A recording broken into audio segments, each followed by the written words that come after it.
Okay, welcome, folks. This is House Corrections and Institutions. It's today's today, Thursday, Wednesday, April 23rd. Something Wednesday. We are having some committee discussion this morning on H 349, which would create a state building security board to take over the security within our state buildings as well as our courthouses.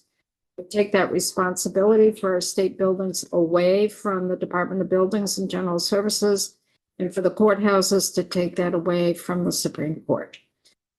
We've heard testimony from BGS in terms of what they provide for security. And then yesterday we heard testimony from the state employees, BSCA, in terms of what's important for them for security and really recommending support of this bill. And there's opposing views from the sides. We heard from BGS, we heard from the courts. The courts are really concerned that by the Constitution, the Supreme Court has oversight of the operations of the courts and the security. By taking that away and giving it to a board that is not part of the Supreme Court, has the potential of being unconstitutional. So I just want to see where the committee is in terms of this bill, and do we keep working on it? Do we do changes, or do we just keep it up on the wall? Well, I can start up. Taking the temperature of the committee, I don't think there's appetite to, you can correct me if I'm wrong, pursue this particular bill.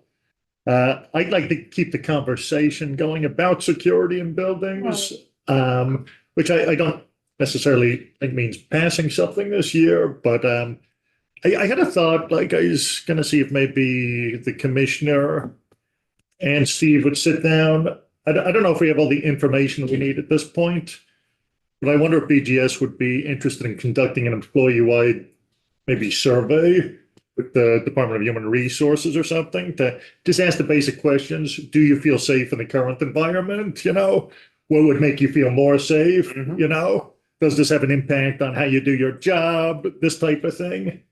And by getting that information back, I think we might get a more complete picture of what areas this affects. Personally, I'm less interested in the courts. I think they already have sworn officers in there often enough. I feel secure when I'm in a courtroom, which I find myself in often enough. So that's just my thought. But I really don't want to drop the issue because it's very real in the minds of state employees I talk to that they're afraid. And given some of the events in town, I can't tell them that they're wrong. We took the tour. You know, you saw people sleeping underneath the doorways there. You know, if you're going into your workplace, that could be pretty intimidating. Whether it could be completely harmless, you know, but. folks, Troy? I'm also interested in continuing the conversation on secure parking lots, as that came into the conversation again yesterday from Steve Howard. And then I just looked at the federal building in Burlington, and it doesn't look like an imposing sort of fence or anything, but it would keep people out, I think. I mean, that, again, to somebody's point, you know, anybody who wants to be in that parking lot is going to find a way to get into that parking lot, but there is an immediate sort of, I have to work to get into this. So that to me feels like something at least worth exploring, and it doesn't pervade into or invade into the purview of staffing the court security, staffing BGS security. But when we also see the design plans for that whole area between the state buildings and the river, I would wonder what a fenced-in parking lot would do to that plan. But I think it's worth pursuing, spending money on parking lots. James is itching to go. Well, I started like with a really bad day because I got to agree with Connor. And I got to agree with you as well. And I'll just say it's not a state parking lot situation, but when I think about this particular situation, it makes me really feel like that our parking lot should be as well. I always think of back in the day, Lakeside, not very long ago, Lakeside parking lot for like UVM and stuff would use it. And so the nurses always had to be security. because they were constantly getting attacked down there and accosted. And so that's not a state issue, but it can happen anywhere. And so if our employees, which we're responsible for, feel that same kind of thing, whether it's real or imagined, it doesn't, if you feel unsafe, then I think we have an obligation to at least look at it and try to figure out, ways to make it more safe. And your fence, you bringing up that fence issue just made me think of that part. But I agree with Connor that, well, first of all, there's certain things that the courts, I think that should just come out of the bill.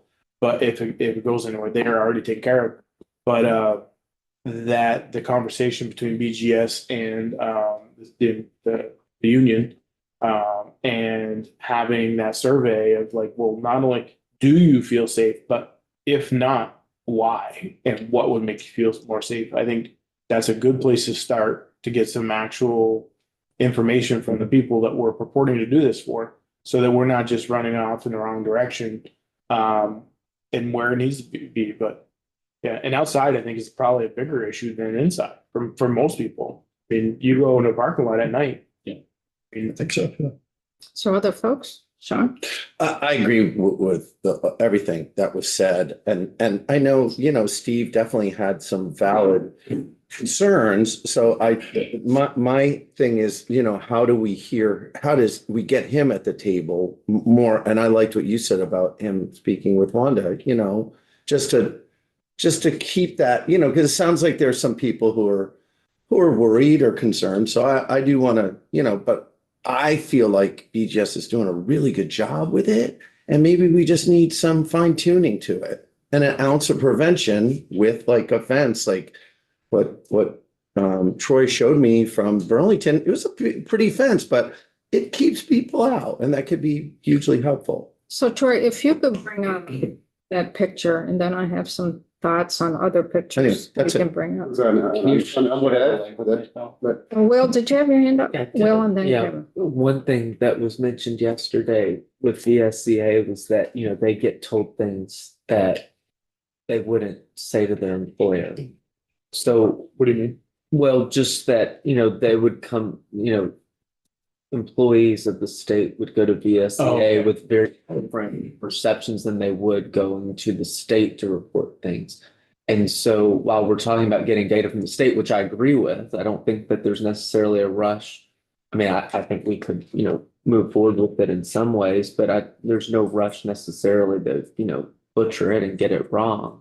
But if we were to collect data from the state, I also think it would be interesting to get VSEA's perception as well. If they could do a survey and kind of match up what both find, because if they both find the same thing, then we have a very honest picture from two very different sources. But if we get very different information from the SCA or the state, then we know that there's So something the questions going were on. asked. Yeah, I haven't seen it lately, Will, but there have been examples of VSEA and the state doing joint surveys there. So you have the Right. trust factor. And it helps the conversation naturally when they sit down and formulate those questions. Then everybody's singing the same tune when they come in.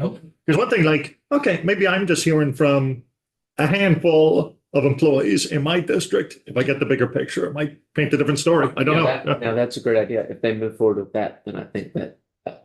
Yeah, I was disturbed that there's a lack of trust, which is typical, all right, between the union and management. And so if they just sit down together, I don't think it's going to be productive. I think if there's somebody from our committee sitting with them, it's sort of like Vines and using the Vine system. So that's the one thing.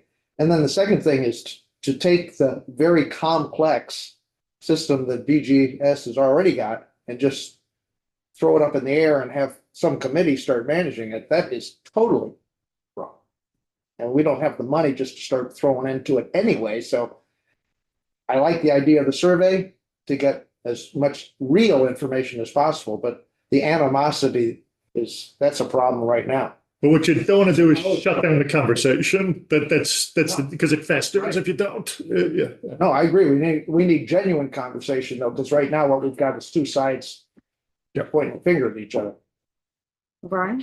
I guess it's two questions. One, I hope is fairly simple, which is how many parking lots are we talking about? Well, this is what I want to get to. Okay. Okay, because I know my state building, in Springfield. There's other state buildings, Bennington. St. Albans, you're different because you're part of the TIF district and all. Yeah, you're part of a really shady parking garage. that nobody likes. Go into, I won't go in it. Well, so if we could focus in on the one that was seen yesterday, this is for which building in? Federal building. The federal building. So this is downtown Burlington. Lake is to the left. Yeah. This is Pearl Street. Okay. These are the pods. Is it Pearl Street and Elmwood Ave? Pods. Yeah, that's the homeless pods. Here's the federal building with, sorry.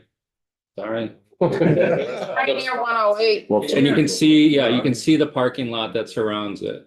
And there's a fence all the way around there. Are we live? Yeah. Yes.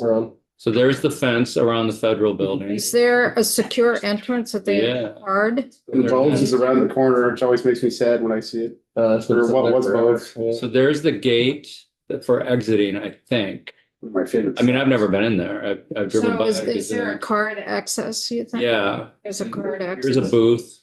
So how does the public get in? Is that open to the public or just? These are employees, I Public think. has to go into the front door. Yeah. No, even if And then you're you get- serving jury duty, And then you get scanned. You can't go in there. I'm gonna go around to the front of the building.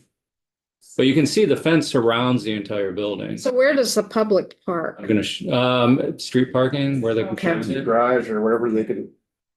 So there. there's a bunch of, there's street parking right here. Yeah. This is the post office as well. There's the post office.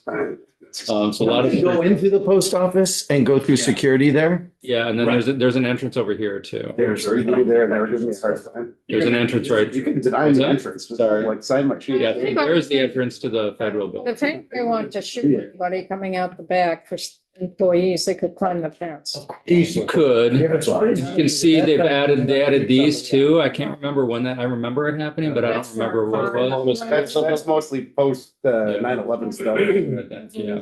So let's go to Springfield State Office Building. That's on Mineral Street. That one is designed a little different, and that will give folks a different perspective. Springfield. That's what I was saying, Mary. It's like if someone wants to do some harm to somebody, it's really hard to stop that. Let's go to Springfield, because that will give you a whole. That would make people different- feel Is better. this it right Go here? down to Mineral Yeah. Street, yeah, go down to Mineral, You take out the random, This is what we're looking at, right? yeah. That's an interesting building. So if you can, so the street there, Mineral Street, you come in, I don't okay? I don't have access to it. I tell you, in testimony, Steve brought up the issue of, teleworking yesterday. Well, it's easier, it's It's actually a easier. bigger problem. Troy, if you could go back to where you were, Perspective. if you could, well, yeah. So if you go down Mineral Street, you see where Mineral Street is on the Yeah. right in there? Yep. To the right of that is the building, Mhm. okay? There's parking there in the front. Okay, and there's a little bit more to the right as well for parking. Now, if you cross Mineral Street, there's the stairs. Oh, yeah. There's the parking Hmm. as well for state employees. Good luck. So try fencing all that. No, Well, it's also in the woods. no, it isn't. Not really. Not much, because it's just got some trees. It's not much of Well, wood. it's true. Yeah, but they would not be, but it's down by the river. Mhm. And the security there was concerned that employees are parking down there and then having to walk up that little road up to Mineral Street and Yep. cross or walk up that stairway. So what they have done is if there is a DCF or employee that's being threatened, Mhm. they have made sure that they park near the building. Here. But if you're fencing, look at fencing Very that. good luck.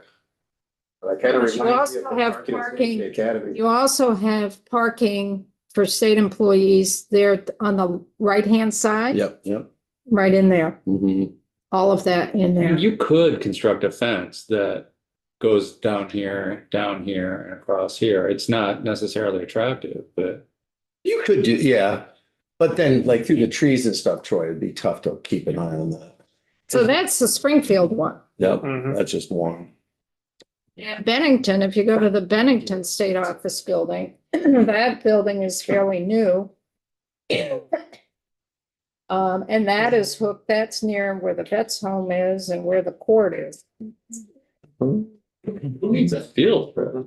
Hmm? Hey, who needs a field trip? That is pretty amazing. Yeah, So we want to survey all of them. We'll just see you guys next. So this is Bennington. That's Yeah. Bennington. And So then I'm it not could be- sure where all the parking is there, but It's all around. It seems like it could be fenced in pretty easily.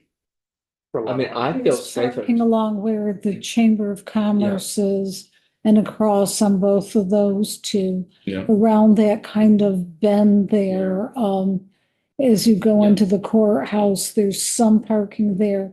And then on the side where it says deer conservation, there's a few in there. no, I'm just. And out to the side and the back. Just from the other building. Well, you guys Yeah. have beautiful We buildings. in tore your it down towns. because they had problems Have you with been to Shelburne? sarcoidosis.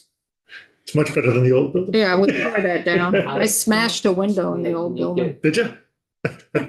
We had the groundbreaking for the So new you go building. in and that- I smashed part of the window and part of the wall. Those were modulars forever. No, it wasn't. It was a real building. Oh, was the real one? Remember Yeah. with the Yeah, sarcoidosis? yeah, Gave me a sledgehammer and I just went right to Some it. people go to the. I stood outside with a So hazmat that suit part- for a week there just to get the awareness. I think that's where mostly employees park. Heck, yeah. Because That's a usually, ways away. It's mostly the court folks. See, that would be Don't hard to have- fence. in. and then, so yeah, if you go that way, like I don't drive over that Bridges way, and stuff. but I park. Yes, I think they all park back there. So that's wide open. Going back to the genesis of these pictures, not all these parking lots are the same.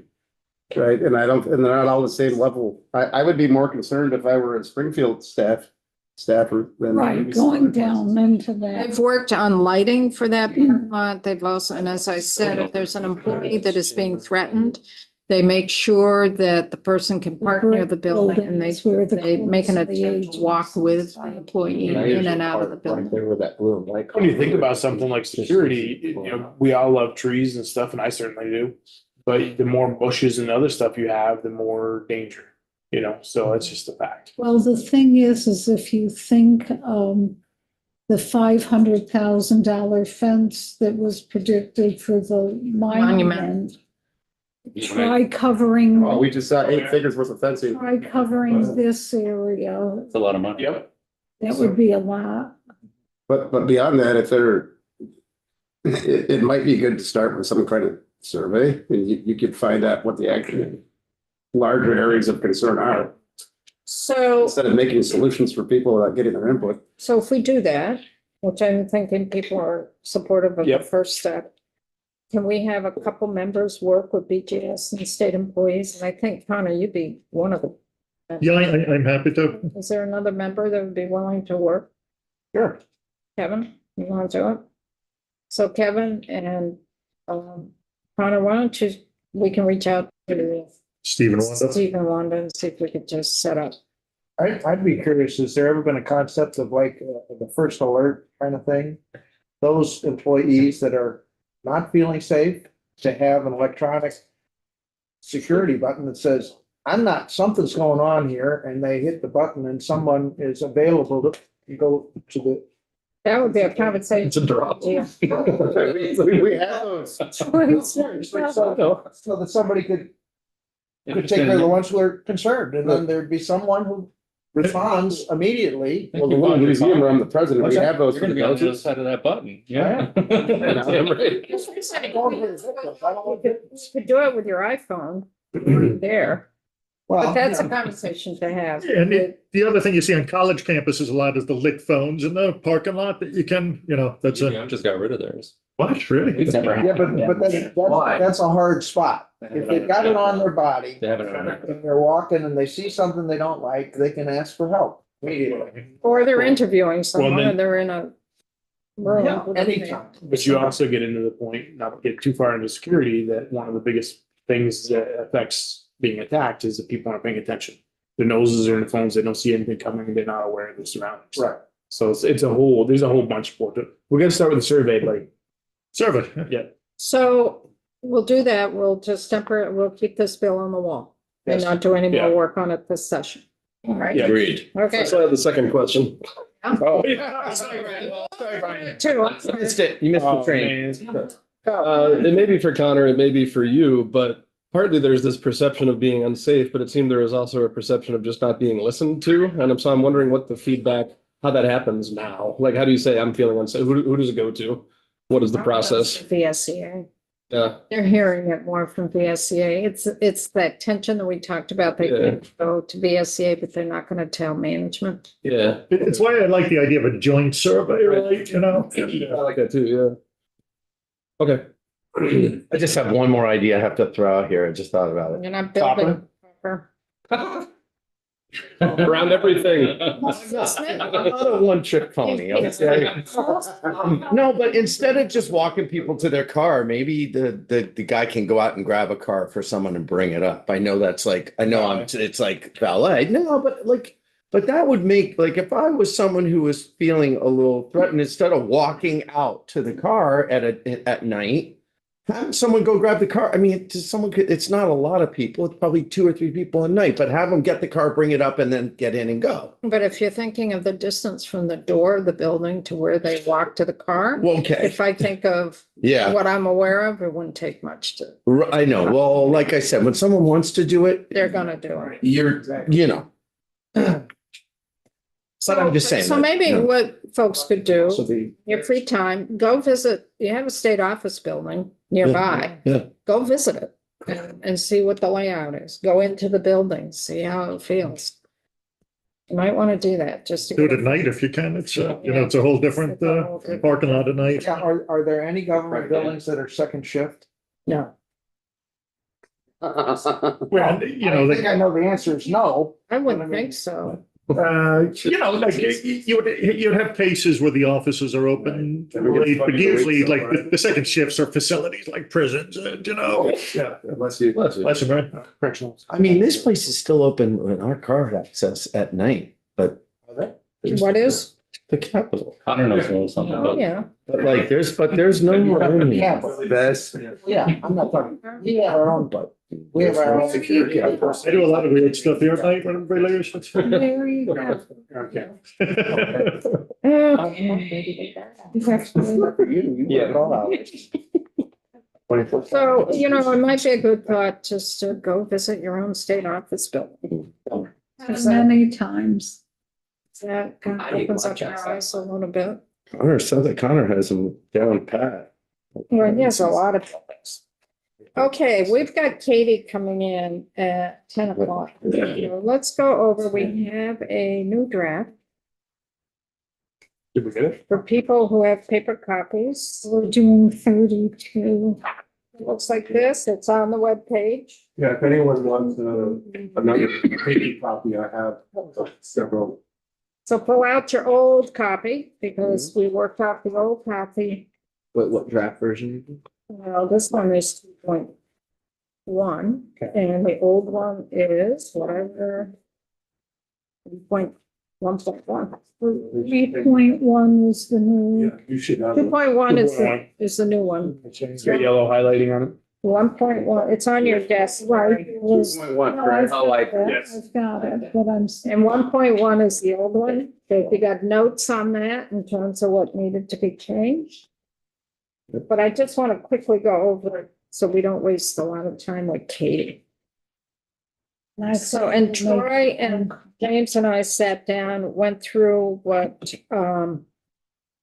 we had been hearing for changes to the draft, and we sent that off to Katie. And this is the result. So I want to make sure we encompassed everything. So on page 1, we updated the detainee definition to include what is currently in statute for inmate We already moved, we also moved definitions to this point in to the front, Mhm. right? was much further back. So it's individual confined during the pendency of a prosecution against the individual. That's what we picked up from the definition that's in Title 28 for inmate. Health practitioner, the recommendation was that we add acting within the individual's lawful scope of practice. So wherever the term health practitioner is used in this bill, it implies the person is acting within their lawful scope of practice. Okay? On page 2, this is in your regular medical care.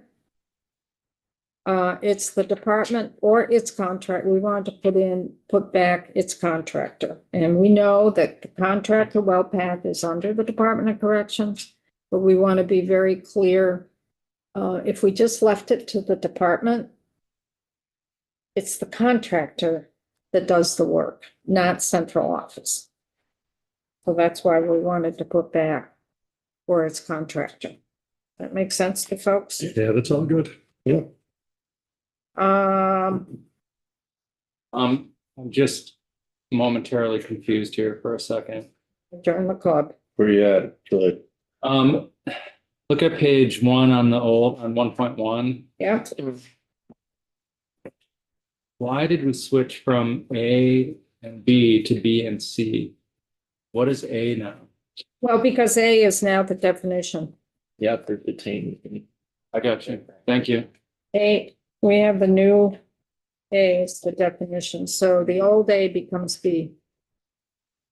Did you follow that, folks? No, Okay. I think. Go to 1.1. Right. Okay. So on line 7, you got A Yeah. on 1.1. Okay, then you go to B. Mm-hmm. If you go to the new draft, Right. what is A? As you Line the 9. subcontractor is the B, So now A is your definition section. right? If you flip the page, the new B is what the old A was. Okay. Provision, Medicare, Medicare. You added a new section. Okay, gotcha. Okay. That's how you read a bill. So if somebody asks the question on the floor, you can answer it, Mm-hmm. right? Or at least give it a good shot. So so the sections were all renumbered. We put back or its contractor wherever it's head department, we wanted to put back or its contractor. Then bottom of page 4, top of page 5, he deleted medically necessary because that definition is picked up on page 1,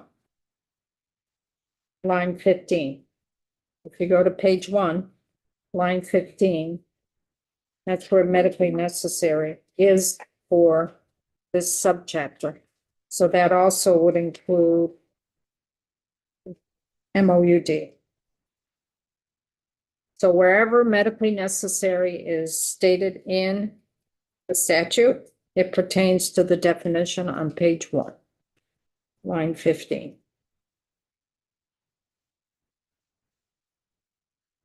Okay.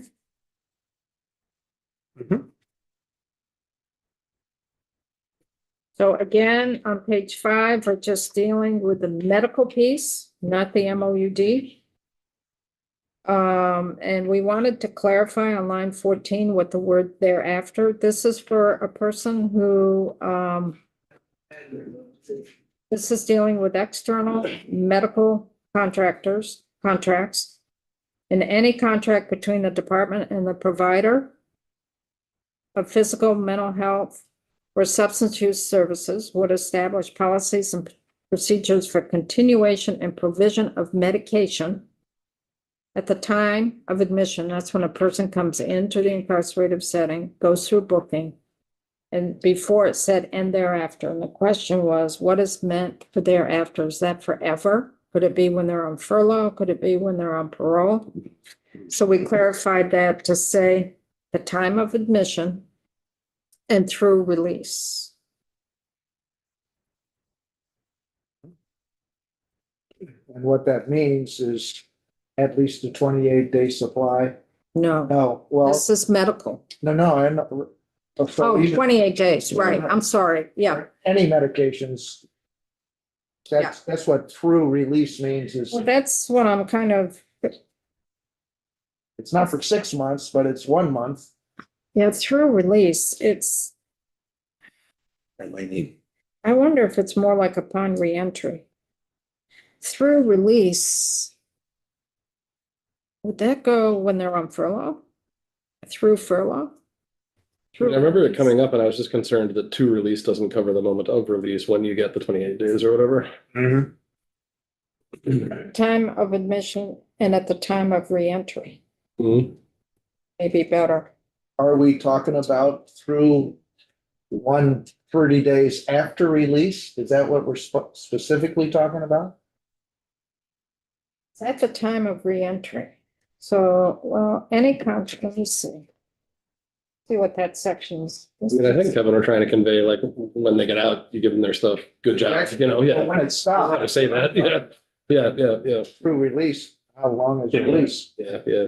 I need to circle that for another flag. For continuation and provision of medication at the time of admission. Hmm. So if you go to, what Kevin is saying, the 28-day supply, which is the next section. Hi, Katie. Which is reentry plan. That would be a flag. We're already tearing it up, sorry. Yeah, just give me a little head start. You know what, I'm gonna just forward this to you.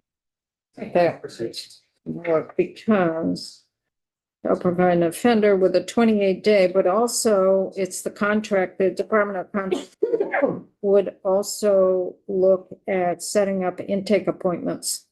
So on page 6, line 2, the not less than language, I'm gonna forward this. Right. is that? Do we mean for that to be with not more than? Not less than, means you gotta. So it could be a 6-month supply. No, not less than 28-day supply. So they do that. And then the next. And it's may continue taking the medication as prescribed until the person is able to fill a new prescription. So the testimony we heard last year was they'll give them a 30-day supply. And the way that we heard about it last year was, well, they'll leave with a prescription. Or we'll call in a prescription for that 30-day supply. And we said, that's where the breakdown is. So if they could leave the facility with the medication that they needed in hand, and then you submit the new prescription. So that those days in between and the time they're released to getting the prescription, they actually have the pills in their hands. This is regular medication. This is an MOUD.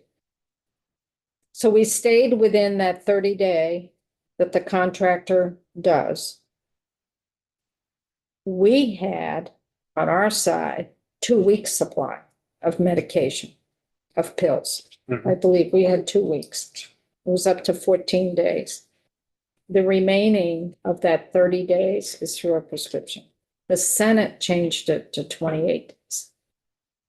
Nonetheless, that could be construed as that it doesn't have a cap, Not less than 28, depending when they can refill the prescription. not more than, We didn't have a not more, because the okay. way that they operate, what we heard in testimony was WellPath will submit a prescription to the pharmacist that the person uses.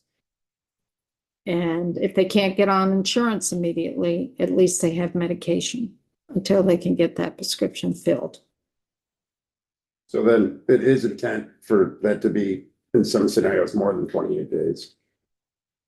I don't know if that was the intent of the Senate or not. I think that is how it reads in practice. Like a reasonable person would read it that way. We could, if people are concerned about that, we could bring in WellPath and have them explain again how they distribute the medication. But they do it within, it's always within 30 days. They don't go beyond 30 days from what we heard. It's 30 days upon release. So Troy and Connor, you were here, I think. Yeah, I did. I mean, the conversation's coming back a little bit there, and I think we did talk about it and felt okay that they weren't going to give like 3 months, you know, like. It's to allow time for them to continue on the medication until they can have that prescription filled, and they send the prescription out to the pharmacist when they're released. This, But what we also heard in testimony last week, I think they send them out with a voucher. Is what I heard. Well, last year we heard it was actual medication. This year, last week, we heard vouchers.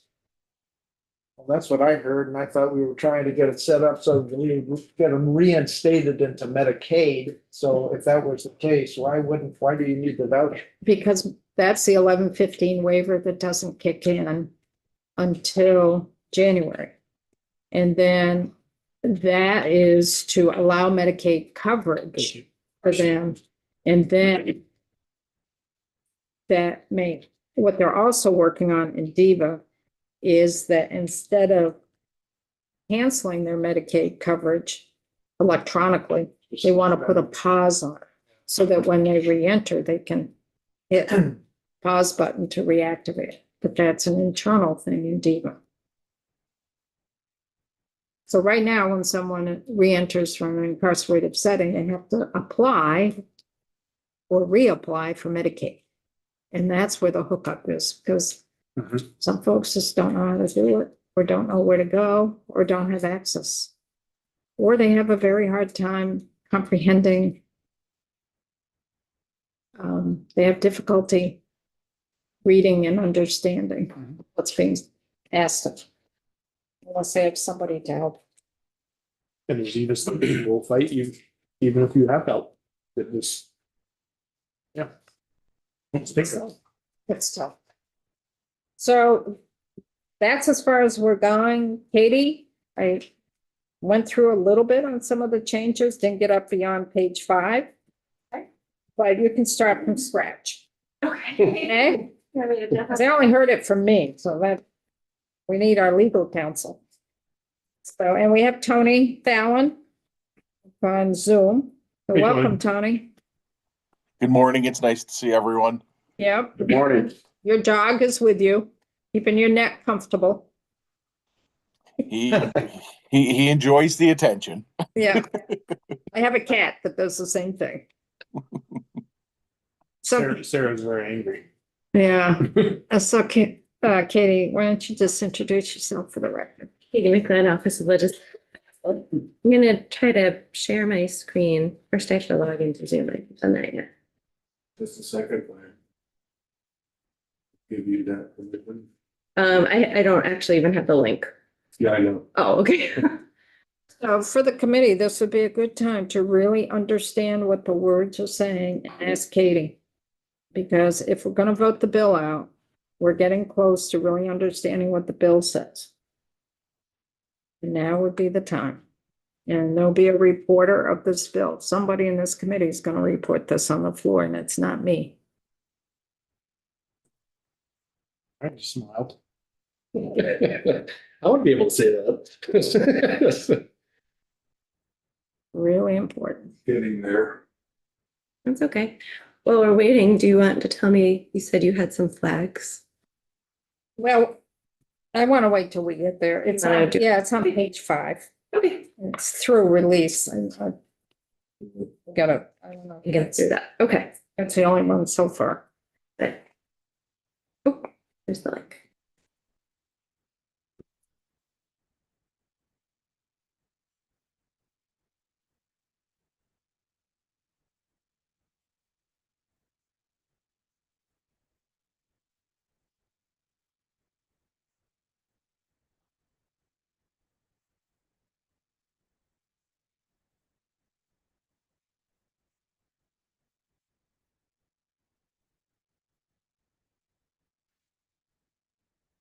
Okay, here we go. So we're looking at draft 2.1. And as you have already seen, the changes have been highlighted. Trying to think through a few things that are happening in this draft. So I was given some edits to incorporate. One of the edits was to add or contractor. It wasn't added in all of the places that I added it. So I went through the draft and tried to think through, is the department doing this or possibly is somebody else doing this? And I added it wherever I thought it would be the responsibility of a contractor. So pay attention to that as we walk through. And if it's wrong someplace, let's flag it and correct it. One of the things that we talked about in the past month was how, because the statute has been added to over time, the definition section sort of ended up right in the middle of the statute, which is a strange place for it. So this version bumps it up to the top of this section. And as you see, it applies to the whole subchapter. So it applies to both of those sections that we're working on. So that applies to both the medical care and the MOUD. Yes. Got that, folks? So the first change we have is detainee, and we're using the language that was indicated from DOC. Means an individual confined at a correctional facility during the pendency of a prosecution against the individual. And then with regard to healthcare practitioner, we're using language suggested by OPR. Means an individual licensed or certified by OPR or the State Board of Medical Practice acting within the individual's lawful scope of practice. There are no changes to medical necessity. Are you just wanting to go through the changes? I think it would be good to really go through the Okay. language, because if we get to the point of voting it out, people need to know what it says. So medical necessity describes healthcare services that are appropriate in terms of type, amount, frequency, level, setting, and duration to the individual's diagnosis or condition, are informed by generally accepted medical or scientific evidence, and are consistent with generally accepted practice parameters. Such services shall be informed by the unique needs of each individual and each presenting situation, and shall include a determination that a service is needed to achieve proper growth and development or to prevent the onset of a worsening healthcare condition. And then medication for opioid use disorder has the same meaning as in Title 18. So notice that all this language is underlined, even though it's actually existing language. It's underlined because we moved it to a new location. Yes, just a question. Is it true that medically necessary is a subjective? It's subjective rather than Objective. right? So you could have two different doctors coming up with two different prescriptions. Yes, but this language is meant to put a lot, many, I guess, guardrails around what we're talking about when we talk about medical necessity. They're consistent with generally accepted practice parameters. So what are those practice parameters? So it's not a provider just sort of making a determination with no guidance. That's being guided. 17 and 18. So they're informed by generally accepted medical and scientific evidence. It's consistent with generally accepted practice parameters. So the attempt is to put guardrails as to what we mean when we're saying medical necessity. Thank If you. that I helps. agree with the attempt, but I'm hoping everybody understands that it's subjective.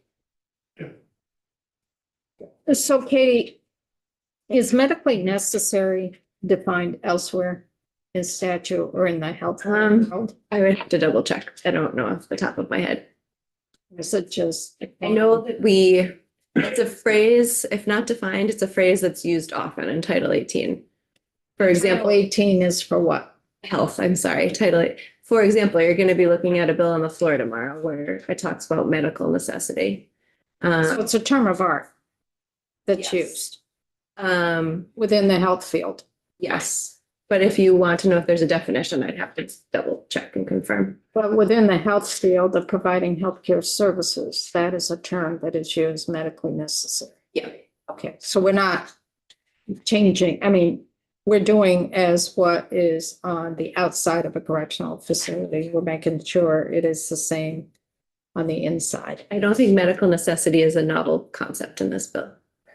No, but it is quite controversial. And we're not talking about operations or things like that at this point. But it's very subjective, is my point. And as long as we all know that, even though we have guardrails, which doctor you go to, there certainly are doctor shopping on the outside. So we just need to realize what we're opening up when we do this. Ultimately, Contractor. ultimately, it's the well, I shouldn't say physician. Ultimately, it's the healthcare provider's decision. That's what I'm getting at. Within the context of this bill, medically necessary is always going to be determined by somebody acting within the scope of their legal Practice. practice, right? Their lawful scope of Lawful, practice, yeah, yeah. thank you. And it will be folks within WellPAC or whatever contractor we have.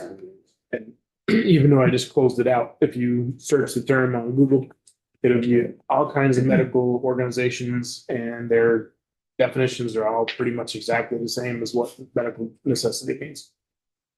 But They're all similar. But there are many definitions of medically necessary. Okay. It's actually not a Yep. Katie question, but it came up, somebody wants a second opinion. Is there a process for that in corrections? Did we get an answer? No. I think Troy asked it. Yeah. I think I asked. I the remember question. it being here, but I don't remember what we did with that. Yeah, I'm curious about that too. Yeah. Make a note to follow up. Yeah, I don't, I mean, if the incarcerated individual gets a no, it's not medically necessary, and they say, I need it, can they get a second opinion? Right. That's where I asked the question. Now, Oh, maybe it was you who asked well, that. it doesn't matter who Yeah, asked yeah. it, but you're right. The question was asked, and I don't think we did get an answer. But well, I think you have to think about that within when they're admitted into a facility and what that process is for their health care. Because that's when it's determined if under what medication would be continued. Because the contractor would be reaching out to that person's primary provider if they have one, or the pharmacist that they are registered with, to validate that they are on that particular prescription. Mhm. So the question then becomes, if they've been incarcerated for a while and they feel that something's going on and they need medication for that particular situation, and the contractor says no, then what's the recourse? The recourse in corrections is filing a grievance Mhm. for that. If the health situation is such a condition where they are hospitalized, then it's what would happen in that world for that. I mean, that's just how I'm thinking. We don't have corrections in the room, but that's kind of what I'm thinking, well, what I know, which is just enough to be dangerous.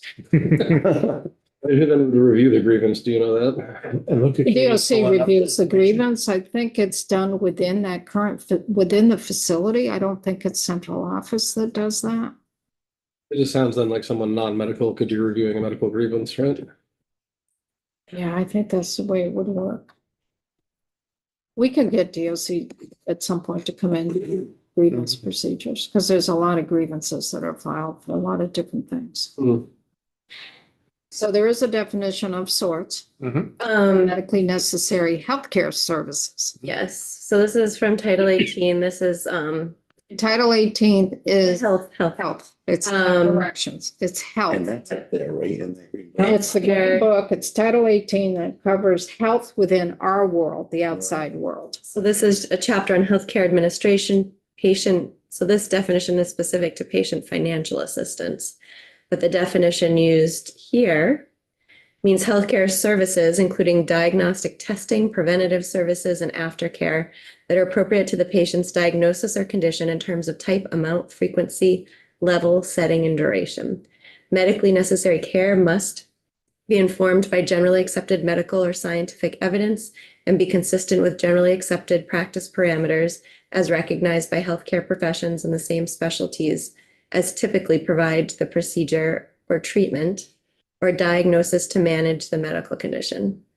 It must be informed by the unique needs of each individual patient and each presenting situation, and must meet one or more of the following criteria: help restore or maintain the patient's health, prevent deterioration of or palliate the patient's condition, or prevent the reasonably likely onset of a health problem or detect an incipient problem.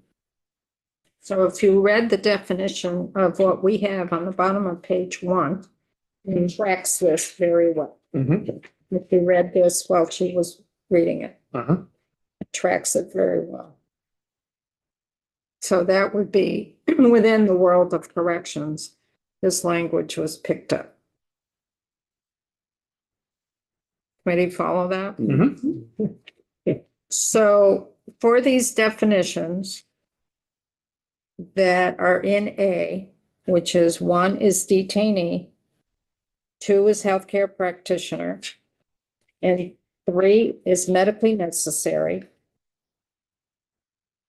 and 4 is medication for opioid use disorder. These definitions apply to the 2 sections, the first section that deals with medical care and the second section that deals with MOUD. It does not apply to other parts of Title 28 for corrections. It applies to everything in that subchapter, but those terms are not, for example, detainee doesn't show up anywhere else, so it only apply in those 2 sections. In the subchapter, is there anything else in this subchapter besides 801, section 801 Yes, and section 801, let me pull that up for you. 801B?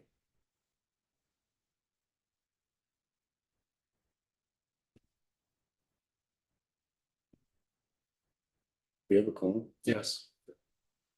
Skin of our teeth.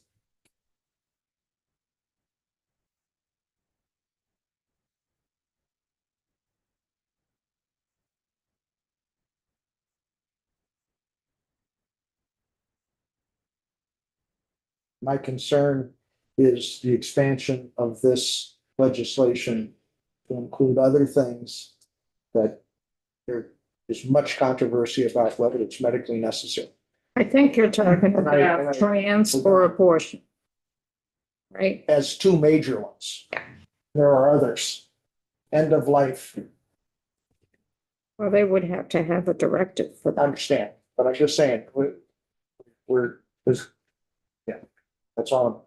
I mean, it occurred to me too, Kevin, I just don't know how you can constrain that. You have to go with the. No, I agree. You know, I don't know how you get around it. I agree, except if the perspective on what's best for the patient, our last testimony, that it's a totally different way of approaching the situation than how we're going.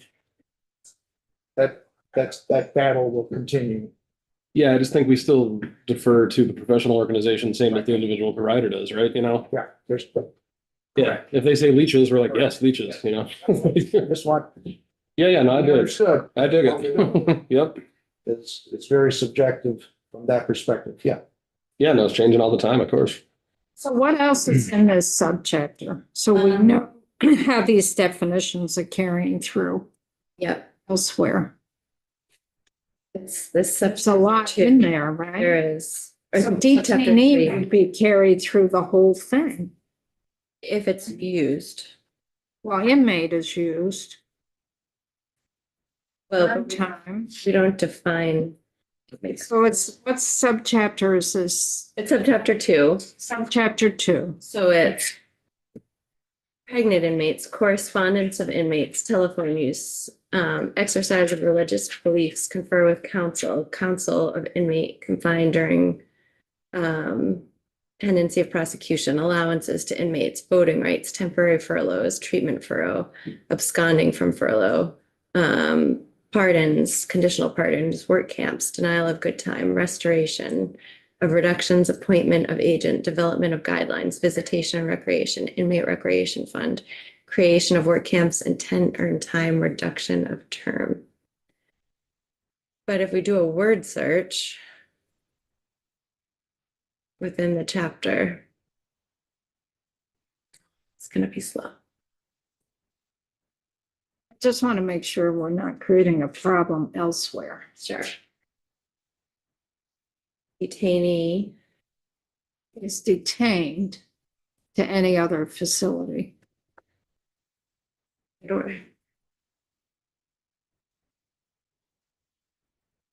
But also that, I think that's outside the scope of subchapter 2, that word detained. Detainee doesn't show up.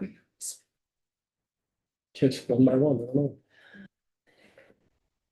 Necessary.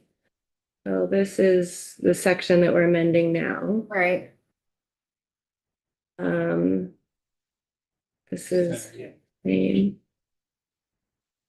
This is the MOUD language. Sorry. Yeah, same section. So it's only showing up in those two sections. Really make sure. That we don't end up changing something. Like. So detainee definition would only apply for section 801 and 801, well, make sure I get the right number, B. And you folks know what 801 is? Which is what? Medicare care and MOUD. 801 is what? Medical care of inmates. Yeah. And what's 801B? B. 801B. It's on page 6. That's the I'm getting there. Substance use disorder. MOUD. Yep. Okay. Okay. So the definitions 1 through 4 would apply to just those two sections. Okay. What page are we on? I think we're on page 2. I just want folks to understand the moving pieces of the bill. I would offer as an alternative, if you're feeling nervous about the application of these definitions elsewhere, you could limit it. Instead of saying as used in this chapter, you could say as used in this section and section 801B. Then you would confine it to those two sections. That may be better to do that. Like to do that? Okay.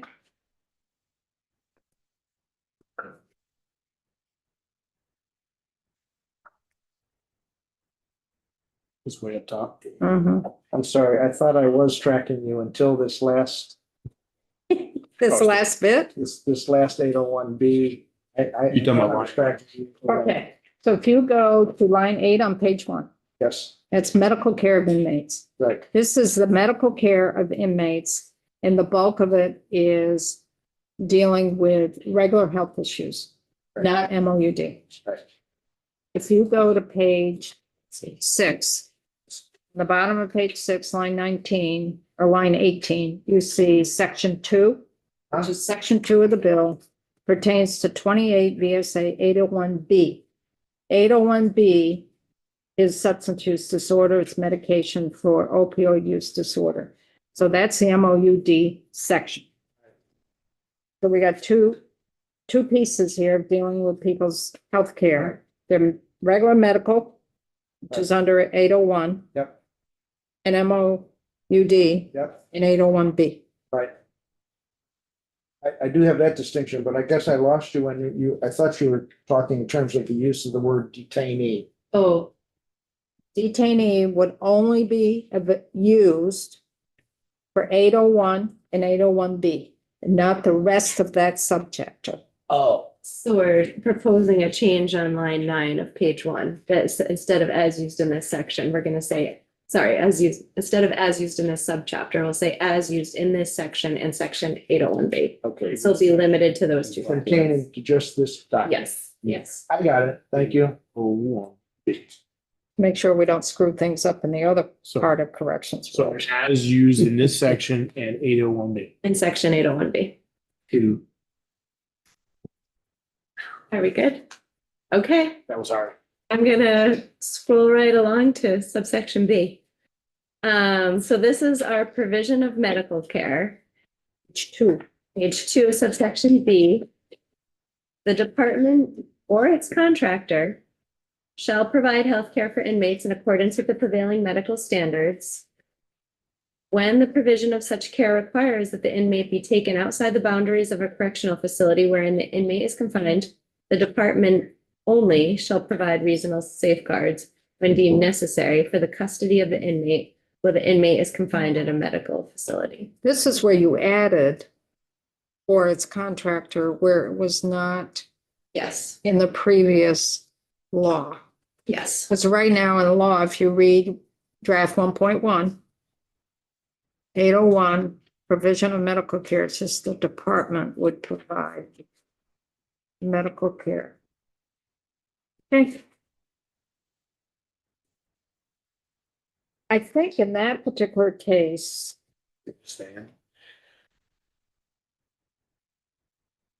in that particular case, it would just be the department, not the contractor. It's so dicey because I'm gonna go, well, Connor's not here. I got Mary and Troy. We were very clear last year in terms of when someone is released, when they're reentering the community, that it is the contractor that prescribes the medication, gives the medication, and connects to set up an appointment with a primary care provider or substance use mental health program. This isn't upon release though. I know, this is the whole medical care, and it shouldn't be the contractor, it should just be the department. Are they current, when the provision of such care requires that the inmate be taken outside the boundaries of the correctional facilities, are we contracting with that new provider, the hospital, for example? No, enter into a contract. Have we though? Is there an overarching contract? I don't think so. So- This is where we need the I department. don't think that's about the medical care, though. I think that's about the transport and guarding of the person while they're at. the Shall provide facility. health care for inmates in accordance That, the first sentence, but the second sentence. when the provision of such care, which is health care, When the provision of such care requires that the inmate be taken outside the boundaries of a correctional facility, the department shall provide reasonable safeguards. I get that, but I think the question here is, do we need the or its contractor in line 5? And I'm saying that it's not necessarily the department. Hold on. I'm too deep now, too tangled up.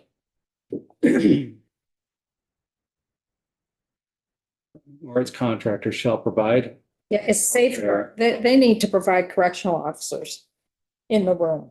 That's what that's saying. Yes. So if a person is going to a hospital for testing Right, or whatever, they need to be accompanied by correctional officers. If they are admitted to the hospital, correctional officers need to be in that room. That's what 8, 9, and 10 is saying. right. And we've taken out or its contractor in line 9, Right, because but I think it still applies in line 5. Mhm. Because that's, we start talking about providing healthcare, then we switch to talking about providing security when healthcare is being provided in another place. so we're really getting into the weeds on this one. Well, That's as what we we're just- opening up here. And as we discussed the other day, well, the 3 of us did, and I know the committee did, from Katie's point of view, I believe is where it came from, but I agreed with, is we don't in any place really need Oris contractor because the department's an overarching thing, but then we agreed to put it in because Well, there's no. we were talking two specific. It was the 28-day supply when they re-enter. And setting up an appointment as follow-up. It could be with a doctor, it could be with a treatment facility. The same with MOUD. It is the contractor that gives that person the medication and then works to hook the person up with a hub. That's where we were really clear as the department or contractor. We weren't talking about these kinds of overall situations. We were very focused from the conversation we had in the committee last year and the language we put in for providing medical care on reentry for prescription as well as MOUD. So I hope Troy and Connor and Mary back me up because I that's agree with you, that's the yeah. work we did last year. Well, and Troy, just to be clear, I think Very what you're narrow. arguing for now is what is in the current draft of the bill, right? I'm not necessarily arguing for, we re-added the three of us or its contractor just to be explicit throughout the bill. Now, we're wondering if we were I think we're over. overprotective or over cautious in doing so. My point right now, and I'm not particularly attached to this, I'm just interpreting, is that just because it says or its contractor on line 5 doesn't necessarily obligate the contractor to provide security. That's my point. I don't care if it's in or out, because I think, to James's point, the department is overarching enough. At heart here is whether or not we want to be extra prescriptive, prescriptive throughout the bill. I don't know. I don't have a huge. What I would do is keep what we have in current statute for items such as B, just keep it the department. But specifically for a person re-entering with medication, MOUD, that's where we add or its contractor. I can give you. May I play the devil's advocate? Yeah. Please do. If you are adding contractor in some places and not in the other, it begs the question, does that mean the department is doing all of these tasks and not its contractor? That, Good. That's why we went round and round last year 'Cause on if- that If section. it's all one way, it's easy to read. If it's mixed, it starts implying some places only you can do it, some places you. who knows how a court would interpret it? I'm Right. not a court. Right. But What's the legislative intent? yeah, is something different meant here because you didn't put contractor? I think we have to have it. Because it says, But, so then you get into restructuring B, because it's not the contractor that's gonna be providing security at the hospital. I don't It's think the this, department. I don't think this states that it does. No, on line 5, that's just saying they're gonna give the health. No, 7 lines. Well, yeah, that's where it should. That's what you were bringing up, Troy. Right, we Yeah. switch, we Right. talk about the provision of medical care in lines 5, 6, and then part of Right. 7. And And then then, we switch and we leave out contractor when it becomes the department's sole responsibility to provide safeguards. Yes, Reasonable safeguards. perfect sense. you have. to That's how I put that interpret it. section. What would you like changed to? Well, it's not the contractor that was gonna provide the security for the inmate when they are at the hospital. It is the department. And I think It's correctional That's officer what it says as is. department or it's- or its contractor. No, Well, there are two sentences. Now down in 9. The department shall provide reasonable The safety. safeguards, Yes. yeah. Doesn't say contractor. Right. But I have a problem with reasonable safeguards. Well, reasonable That's safeguards existing. is basically saying the correctional officers will be present. That's their safeguard. Whenever an inmate goes in, out of a facility for medical care, they are accompanied by 2 correctional officers. By security. And I understand that, but I read this a bunch of times and I didn't get that. So I mean, maybe I was just being, I was being slow to the uptake on it, but I would suggest the department shall provide correctional officers. No, You can't micromanage what the Okay. department's doing. all right. That's fine. I just Statute wanted to say, needs some flexibility, and if we start doing that, then we'll have to get DOC in and really start taking more testimony in terms of Okay. how they provide security when a person's is in the hospital. Because they also are having teams of folks now going out to take the pressure off correctional officers, being stationed at a person's hospital room. and also what's, And they've had other teams, other folks So who it's are not not just- correctional yeah. officers. gotcha. and what's Okay. reasonable in one case is not in the other, so they need that flexibility. And sometimes they've had field officers, your P&P folks, transporting inmates to a medical appointment and not correctional officers. As long as that's understood, I just didn't understand that. I guess for my education, line 9, 10, isn't when deemed necessary a redundant phrase when you say provide reasonable safeguards? That's up to how the department would do that, because there may be some situations where it may not be deemed necessary that we're not aware of. I mean, this is language that's in law currently, and it was drafted based on testimony at that time. So I don't know. I mean, maybe they needed more flexibility. I don't know. That's something we could ask DOC. No, I just wanted, you explained it. It's I mean, it's used current, elsewhere and I can't talk for what this has been in statute for quite a while, I would believe. And sometimes statute does provide flexibility because there could be times that things can't be carried out in a strict manner as we want. You know, if someone's in a coma, maybe you only need one CO, you know? No, it's Trade union. Yeah, but that's the kind of flexibility. It's a kind of flexibility. Point taken, yeah. But going back to the original part, So are we okay with B to add or its contractor? Yes. Yes. Okay, because we don't have that in line 9. Right. Right. You don't want it in line 9. Correct. That's why I'm happy with it in line 5. Totally. okay, Katie, let's keep going. Scotty. Oh, yeah, page 2. No. We have 2 subsections checked off though. Okay, subsection C, screenings and assessments. Mhm. Upon admission to a correctional facility for a minimum of 14 consecutive days, each inmate shall be given a physical assessment by a healthcare practitioner unless extenuating circumstances exist. Mhm. Screening for all substance use disorders shall be conducted in accordance with section 801B of this title. Which is 24. Yeah, so this language that's structure in 2, we decided to move it over to 801B because it was more specific to substance use disorder.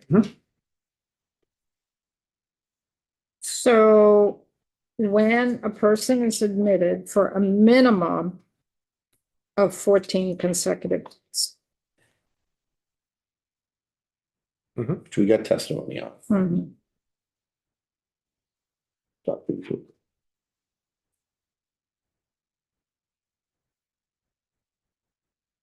So a detainee who's coming in on Friday and leaves on Monday would be receiving a physical assessment. No. They would receive a substance use disorder screening, but not necessarily a physical assessment or a full physical assessment. It's not the 14 days. So they have to be there 2 weeks Mhm. before they get a physical assessment. A full, what is it? Yeah. The full one. Got that? Or at the How top, did we come up with 14 days? Because of cycling through for detainees, those short termers, and it was just, Well, I think we've also heard that sometimes it takes 2 weeks for everything to sort of settle in settle in and before you get an accurate assessment of what's going on. It was that, there's obviously manpower. I was gonna say, depending on your manpower and a lot of reasons that it may or may not be reasonable within 14. Yeah. I'm just asking the question. I'm Yeah. not saying it's wrong. No. I understand language. Okay. at the top of page 3, emergency care. When there is reason to believe an inmate is in need of medical care, the officers and employees shall render emergency first aid and immediately secure additional medical care for the inmate in accordance with standards set forth in subsection B of this section. A correctional facility shall have on staff at all times at least one person trained in emergency first aid. Mhm. So it's important to flag, I didn't add contractors here because we're talking about the officers and DOC employees often being the first person to identify that there's a medical emergency. Yep. Subsection E, policies. Right.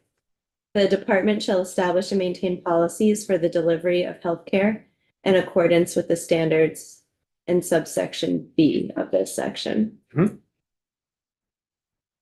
Subsection F, pre-existing prescriptions, definitions. Oops, we need to strike that. because we don't have definitions there anymore. We moved them.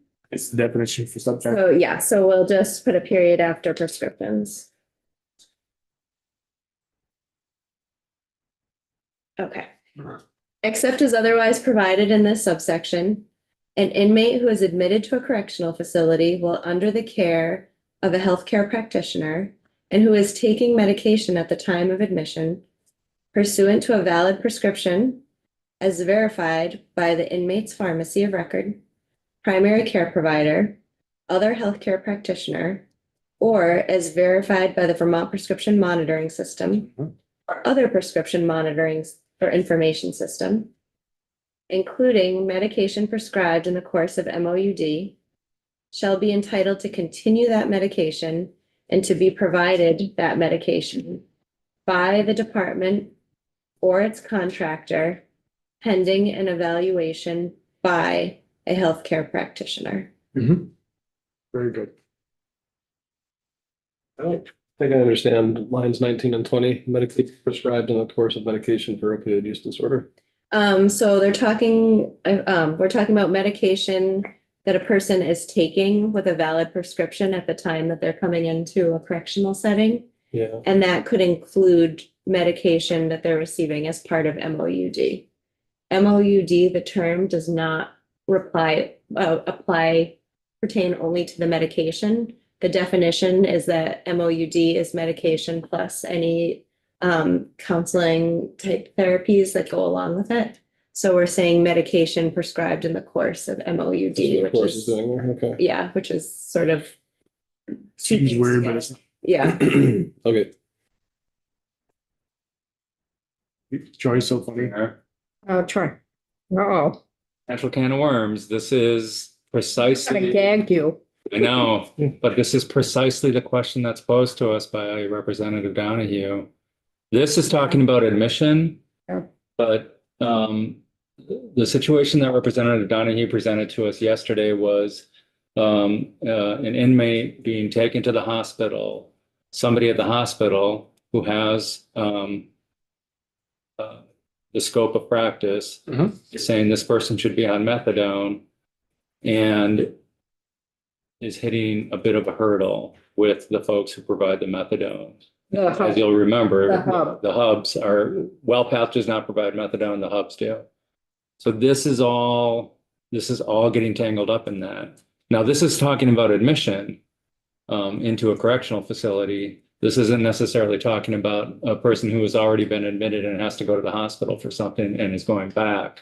So I just want to identify that. There's a issue percolating. Yeah, and it happened to pop up as we're talking about the very legislation that would have an impact on it. And I just don't know what we should do with that. I don't see the problem yet, Troy. Can you say it again? Yeah. So I'm just going to tell the story. Representative Donahue came in this morning and said, hey, you might have an answer for this. I got a text from my goddaughter who is fourth-year medical student at the hospital, indicates that I've been treating, and this is the second time this has happened to her now. I've been treating this person. I think this person should be on methadone. I want to prescribe methadone.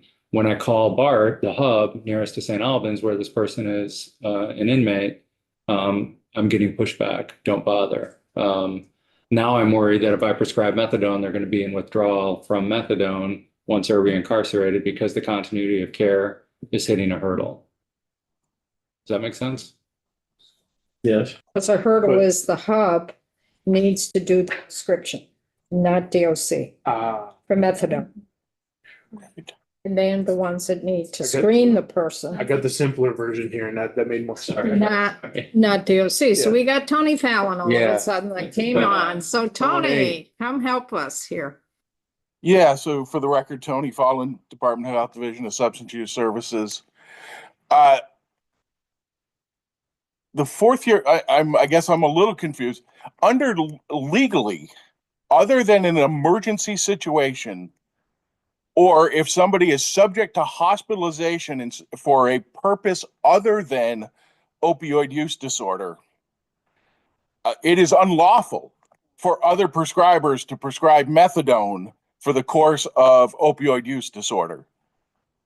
So They the can prescribe hospital, methadone for pain, but it is unlawful outside of the hub, outside of the OTP, to prescribe methadone for addiction, other than there are two very simple situations. One is the person is hospitalized for a rationale other than opioid use disorder, and it is then determined, and as the process there, that the individual needs methadone as a sequelae, as an adjunct, Yeah.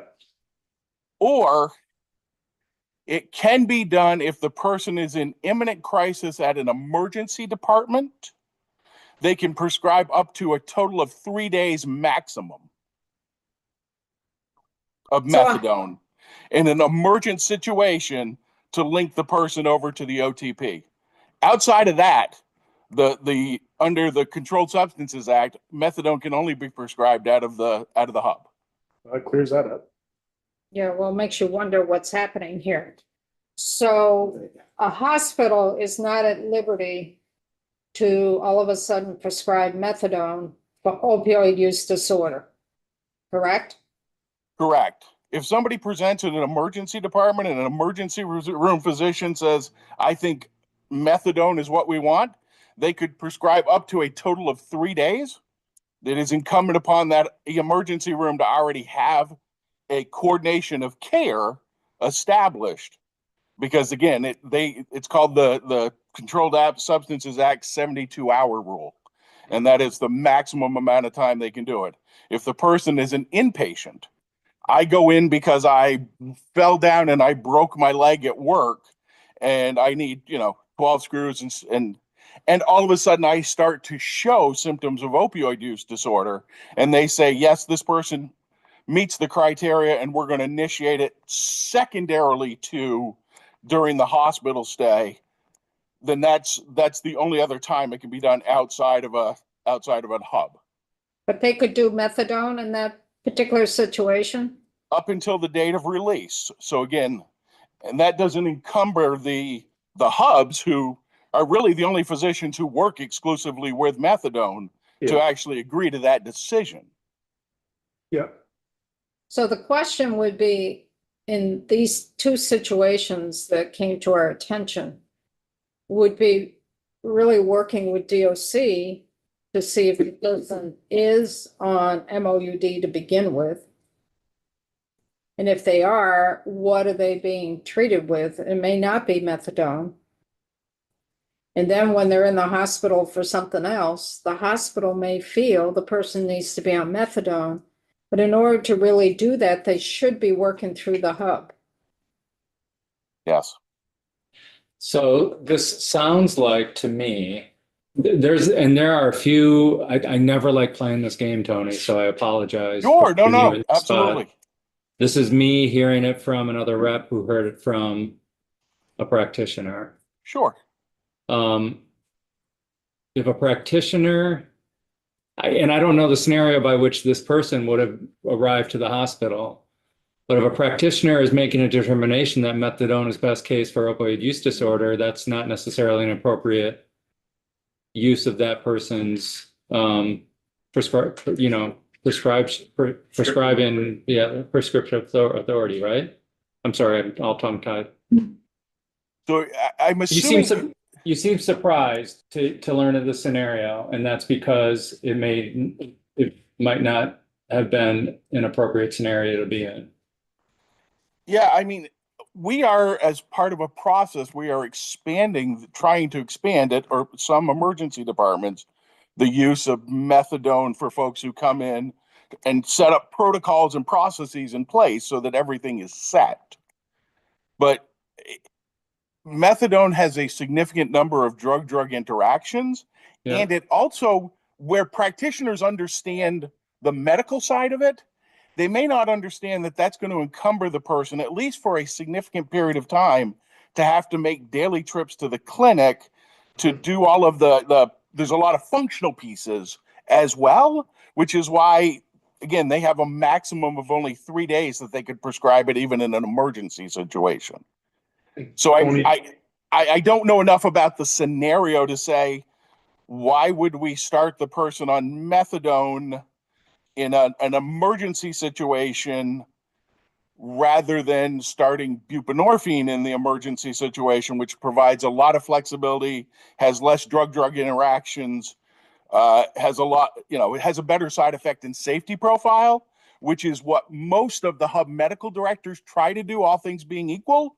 They say, again, general medicine, we start with the better safety, side effect and safety profiles so that if we need to move up the class, we can move up to it, but we don't want to do that if we don't have to. Hey, Tony, these limitations are federal law, right? They are DEA, the Controlled Substances Act. Okay. So it's it's one of those where you look at it for purposes of opioid use disorder, it can only be done out of a hub. If the person has pain, and the expectation is the person would need methadone for pain, which is not widely used in this state, but is in other states, that practitioner can treat pain with methadone. And part of that is simply the average dose for pain might be 20, 25, 30 milligrams a day. It's a much lower dose. Because of the effects of fentanyl at this point, the average stabilizing dose for methadone and for opioid use disorder is 120 to 200 milligrams. So you're talking 6-7 times the dose. Yeah. And it has again, side effect safety profile and a lethality profile that's much higher than for Suboxone or buprenorphine products. Yeah. Okay. So the scenario that was playing out, which was a concern from a member that heard this, he put the person up with DOC to really work on that individual case to find out what was going on. So it may not be as it was relayed to us, maybe a little different. But the concern was that it seemed like the hub was so backed up, they couldn't even do the screening and assessment for the person. That was part of the issue. And the other part of the issue was that the resident had come across this twice, and there wasn't a contact person in DOC that they could reach out to. interesting. So those were the two real issues there. This is a dumb question. This is in Vermont.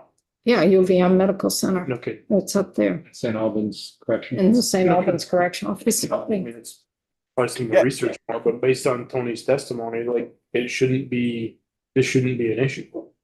Right. It's And certainly- UVM Medical Center is one of the pilot sites that we're starting to do methadone.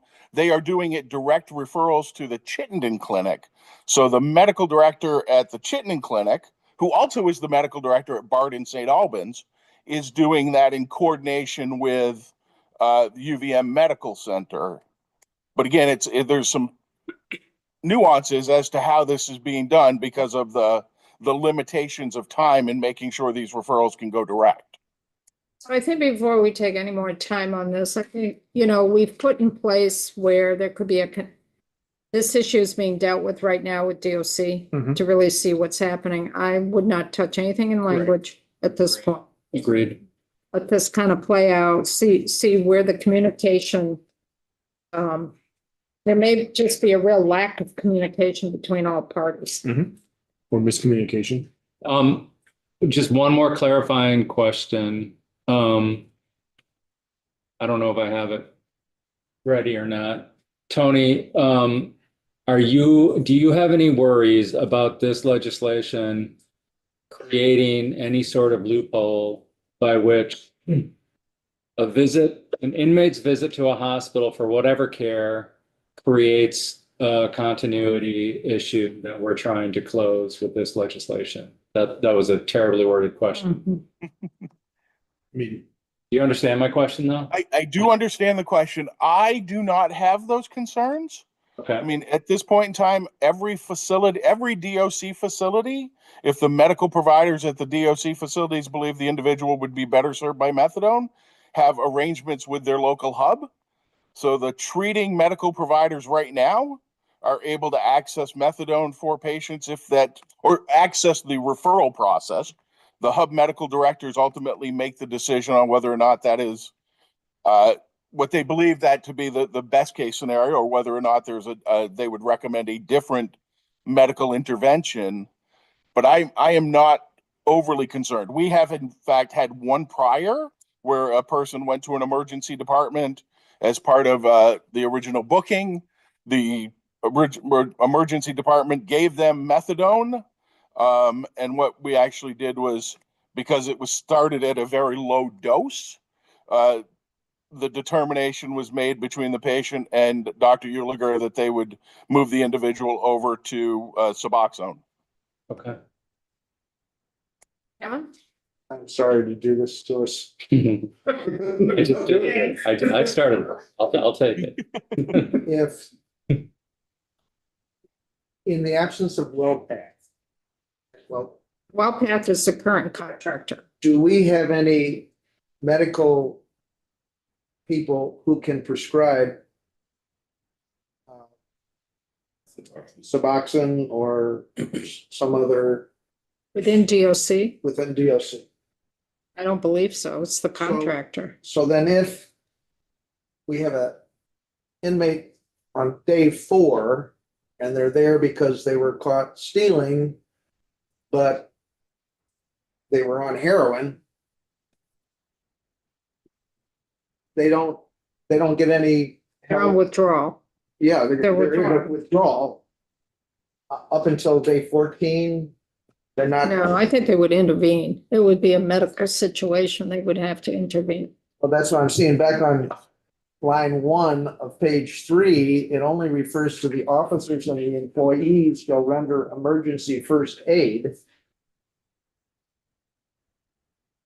Seems like we're not in a position to take care of that person who's incarcerated until day 14.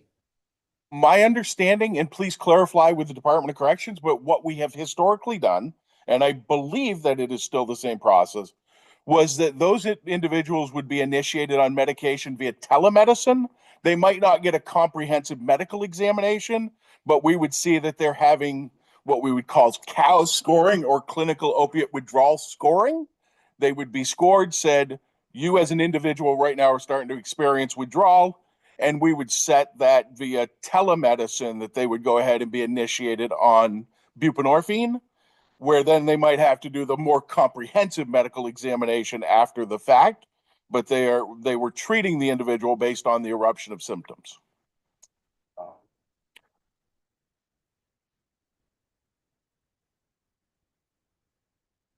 Let's keep going, Katie. Sorry, Kenny. No problem. That was a wild Part of the tangent. process. Okay, so we were in subsection F. That was subdivision 1. Now we're in subdivision 2. Notwithstanding subdivision 1 of this section, the department or its contractor may defer provision of a validly prescribed medication in accordance with this subsection if, in the clinical judgment of a healthcare practitioner, it is not medically necessary to continue the medication at that time. So if they come in with a valid prescription for one type of medication, for say blood pressure, and then the department or a contractor can determine that it's not medically necessary for that particular medication for that particular disease, they could substitute a different medication. Or they could discontinue it. Okay. Subdivision 3, the healthcare practitioner who makes the clinical judgment to discontinue a medication shall cause the reason for the discontinuance to be entered into the inmate's medical record, specifically stating the reason for the discontinuance. The inmate shall be provided both orally and in writing with a specific explanation of the decision to discontinue the medication and with notice of the right to have the inmate's community-based prescriber notified of the decision. If the inmate provides signed authorization, the department or its contractor shall notify the community-based prescriber in writing of the decision to discontinue the medication.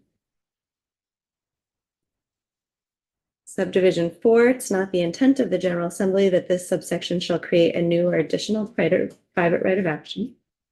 And then in subdivision 5, we're striking through what had been our definition section because we moved it up to the top of this section.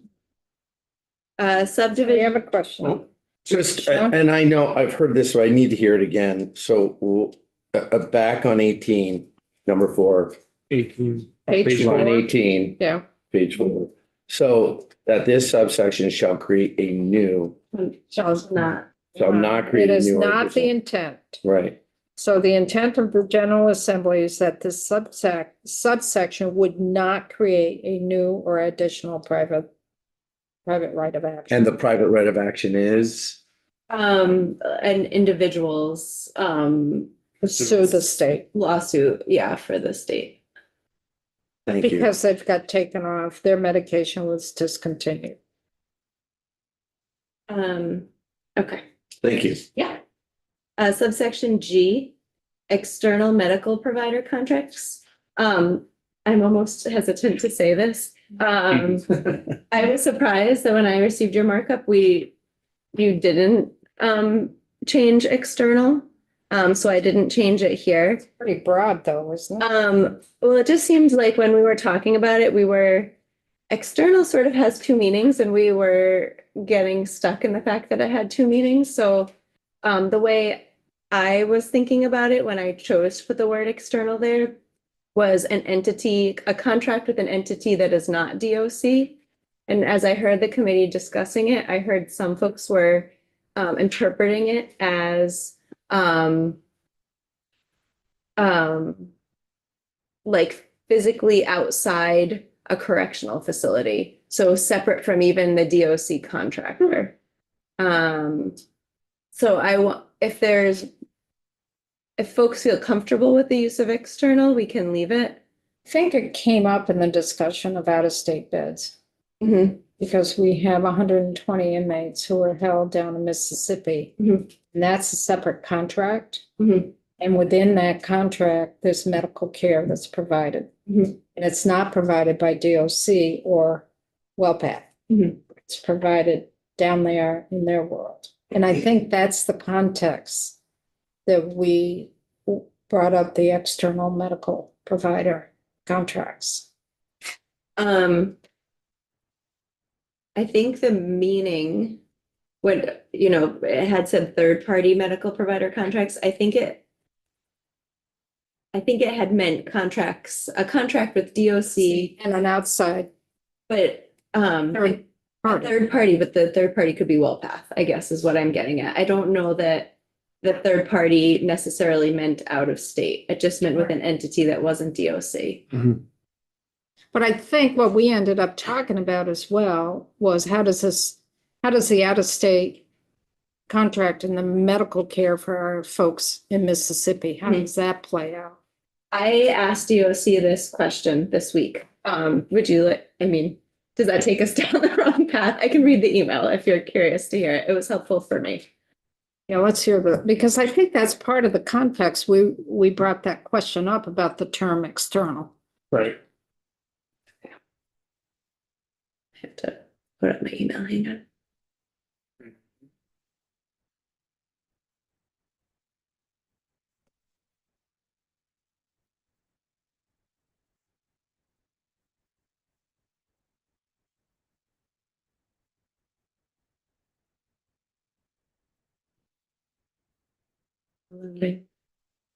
So Phil, have we confirmed anything with Jen Coleman if she's coming in at 11:30? She would be available, but she's very happy to reschedule on another day so that we can continue this. Yeah, can we do her at all tomorrow? I believe we can. Yeah. All right. She wouldn't be able to come in this afternoon after the floor. Because we might have some time. There's not much on the floor, is there? No, there's. Around 2:00. I can ask. Yeah.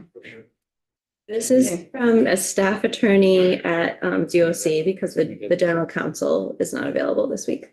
Hi, Katie. If housed out of state pursuant to our contract with Core Civic or a similar contract, the department will typically require that the contractor comply with applicable state laws and its treatment of Vermont incarcerated individuals. For example, our current contract requires compliance with provisions of 28 VSA 801B. That's the MOUD statute. But I believe that you are otherwise correct. The facility would need to comply only with applicable local laws where the contract is silent.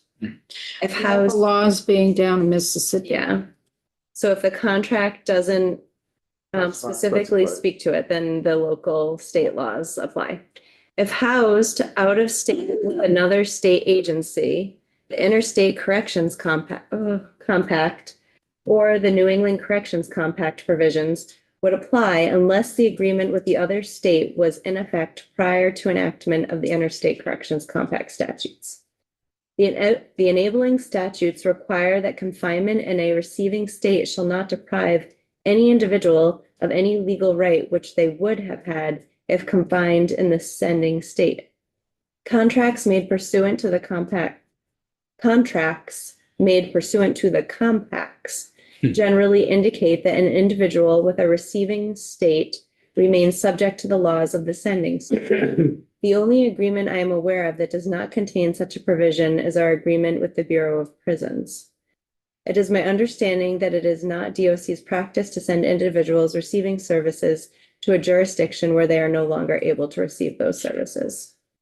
So in their contract, they have it already covered that it has to go with it. Say that again. I'm sorry. In their contract. Well, MOUD, Yeah, but for the other, Yeah. the other part, the medical part, it could be for the, what's required in Mississippi.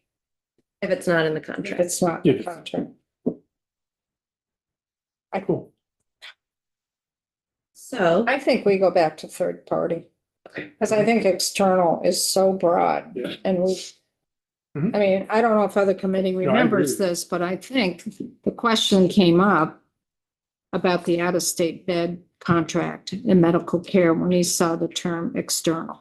I agree with you. And I don't know if other folks remember that.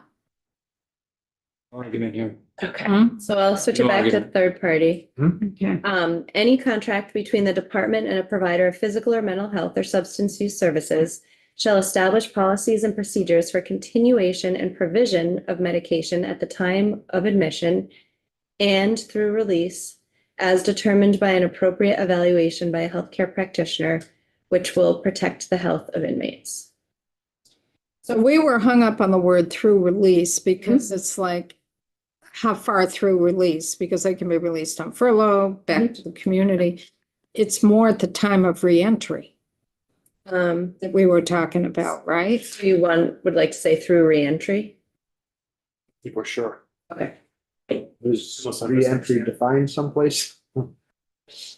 We're still wondering how long reentry is, right? Well, reentry is when they come back into the community. And it's, they have reentry planning. Reentry is when they physically leave the facility. That's what I was Back in the community, just thinking, through release from the facility. released from the facility. That's what I'm wondering. That's what Just- reentry is when they're released from. Do we just the add from the facility there? Yeah. I think that's pretty Through simple. release from the facility. Because that's what it is. It's upon release. It's not continuing after they've re-entered the community. Yeah, that moment's the last obligation, right? Yeah. So, yeah, and then it's. So that gets rid of the furlough question too. Right, and parole. Yeah, that's good, yeah. Yeah.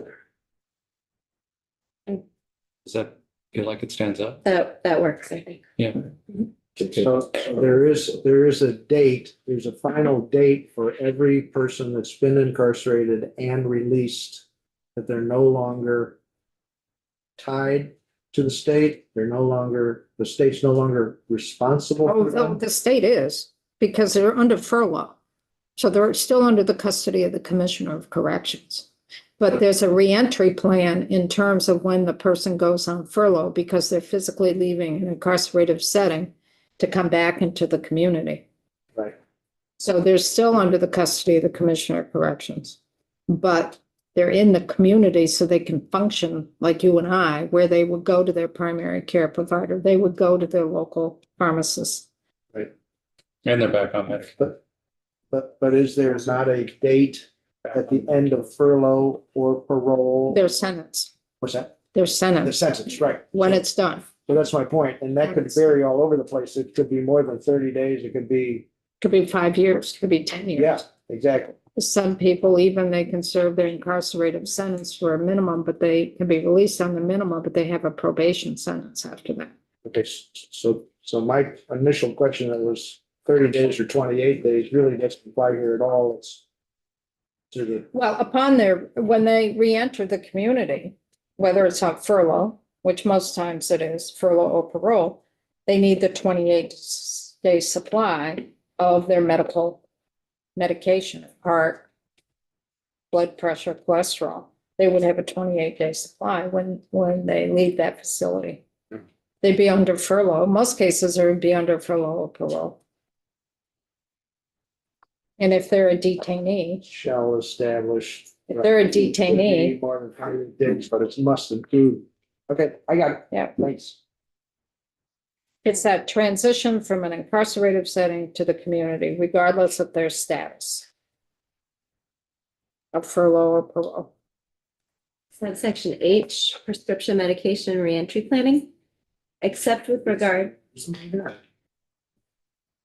We're gonna, Just from the facility. from the facility.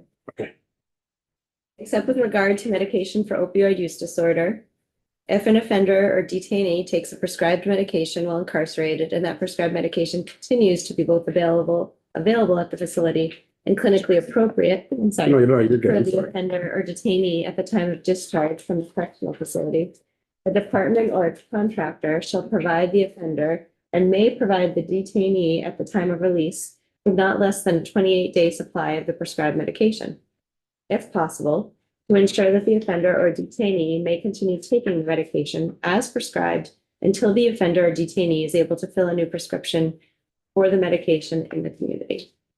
The department or its contractor shall also provide the offender and may provide the detainee exiting the facility with a valid prescription to continue the medication after supply provided during release from the facility is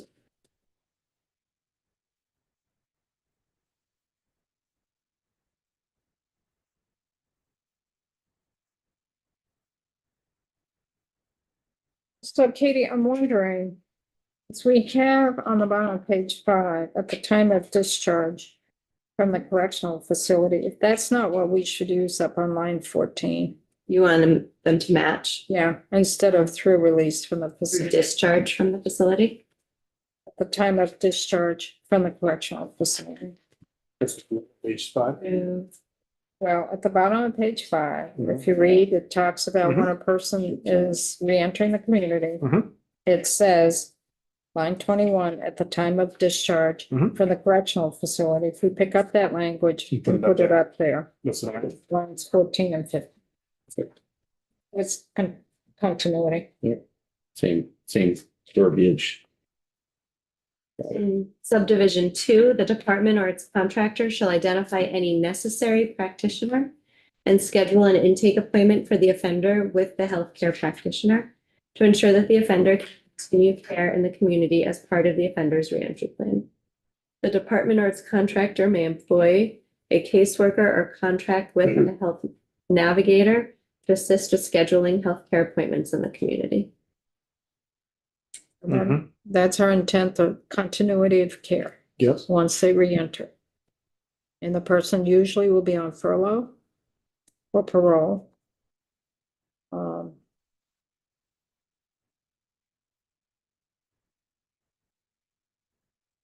So this is only talking about the offender, not the detainee in 2. Mhm. Should we also include detainee? Or detainee. Yeah. Is it a shall and may again? It probably be a may. Let's see. You do say that in line 4. Line 4. Page Up above. 6, line 4, offender Well, or detainee. Yeah. Right, it may provide the detainee, that is for when they come out, that's for the medication. And in terms of scheduling an appointment with a healthcare practitioner or No, just a healthcare practitioner. Your prescription, and then it's, that one deals with the prescription. And B deals with setting up appointments in the community to continue their care with a provider. If it's helpful, your markup did indicate that you wanted detainees added to this parallel paragraph for MOUD, but it didn't specify that here. So what I did in the language we'll look at is right here in between these two sentences. For MOUD, I added the sentence, the department or its contractor may do the same for a detainee. Right. So I could add that sentence there. Yep. Okay. I think it was an oversight on this. Yeah. I'll just bullet there. Yep. Okay. So we're done with the medical care. Yes. We're gonna shift when we go down to line 18, which is section 2, 28 VSA, section 801B. Now it's MOUD. Okay, Okay. So we're retitling this substance use disorder. And at the top of page 7, the language that moved from the previous section, so it's underlined, but it's not new language per se, it's moved language. It's jumped from one section to another. Within 24 hours after admission to a correctional facility, each inmate shall be screened for substance use disorder by a healthcare practitioner as part of the initial ongoing substance use screening and assessment process, including screening and assessment for opioid use disorders. In subsection B, the department or its contractor shall determine whether an inmate is currently using medication prescribed in the course of medication for opioid use disorder pursuant to section 801 of this title. An inmate receiving medication for opioid use disorder prior to entering the correctional facility shall be entitled to continue receiving that medication pending an evaluation by a healthcare practitioner for as long as medically necessary. so we are saying on line 8, an inmate receiving medication. And then you go to the definition of inmate, and we have, and an inmate means in the general definition for Title 28 could also mean an offender. It's a detainee and one who is sentenced. That's what the term inmate means in this context. Because we don't have offender or detainee. So the term inmate under general definition for Title 28 also means an offender. So this is someone